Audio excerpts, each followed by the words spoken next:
once said, "Only we humans create waste which nature can't digest." Now, what does he mean by this?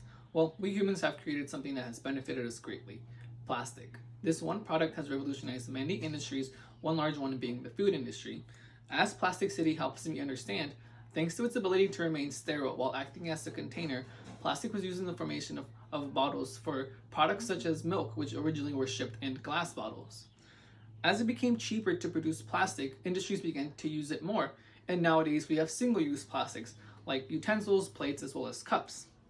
But you see, this causes a problem because plastic is non-biodegradable or recyclable, so once it's formed and used once, it has to be thrown away and can't be used again. Now, this causes a problem because products such as polyester foam, more commonly known as styrofoam, take a really long time to decompose, and some of it never will. Now, I began researching the effects of plastic when I first found out how much is in our ocean and how it's affecting many animals. I wanted to find out what us as individuals can do to make a change. I believe that single-use plastics like styrofoam should be banned and replaced with something more eco-friendly and sustainable. To begin, what is styrofoam? Well, it is a petroleum-based product made out of styrene.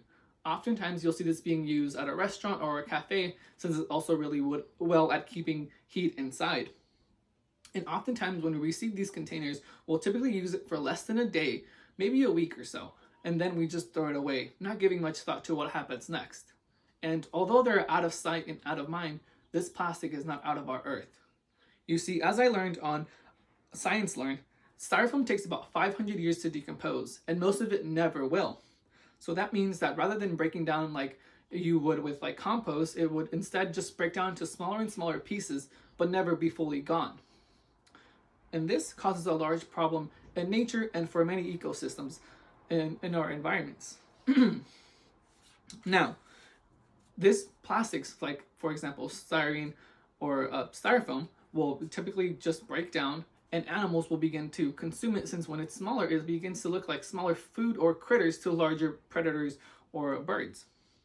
As Environment America explains, scientists have found plastic fragments in literally hundreds of species, including 86% of all sea turtles, 44% of all seabirds, and 43% of all marine mammal out in the nature. And oftentimes when these products are being consumed by these animals, it ends in a fatal situation for them since it's toxic for them. These are just some of the ways plastic is affecting our nature and affecting animals that are consuming it. But what can we as individuals do to help out?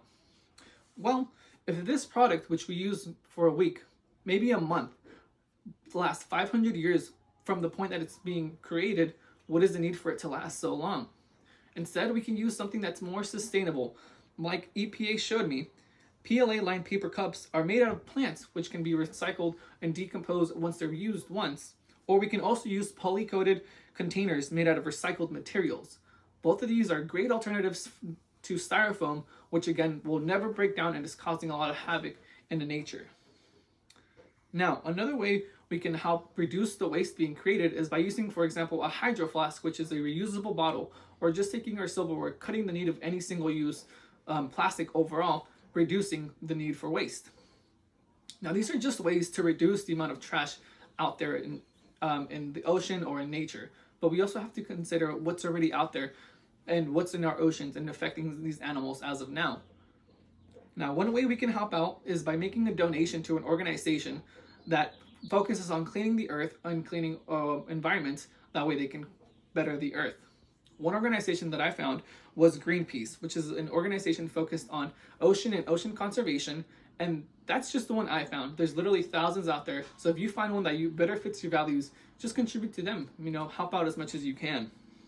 If another way we can help is by giving our time rather than our money. You can also volunteer for these companies when they have like a cleaning day for a beach, and then that way they have more help when it comes to that day. In conclusion, when we go to a restaurant or a cafe and we don't second guess all the plastic that's being used, we're adding to the problem. All the single-use plastic, for example, styrofoam cups, styrofoam plates, and utensils, are really not needed. Oftentimes we use these products less than a day, some even less than an hour, and yet we throw them away. But they're going to outlive you, your children, and your grandchildren. So wouldn't you want to give this a second thought? Only we can make a change together for our Earth. We only have one and we have to protect it. And to leave you guys off by a quote by scientist and professor Gadesh Kumar, plastic is the most destructive weapon. More than a nuclear bomb and more than an atom bomb. Its effect will be felt for centuries to come. We need to make a change now, or else it might be too late later on.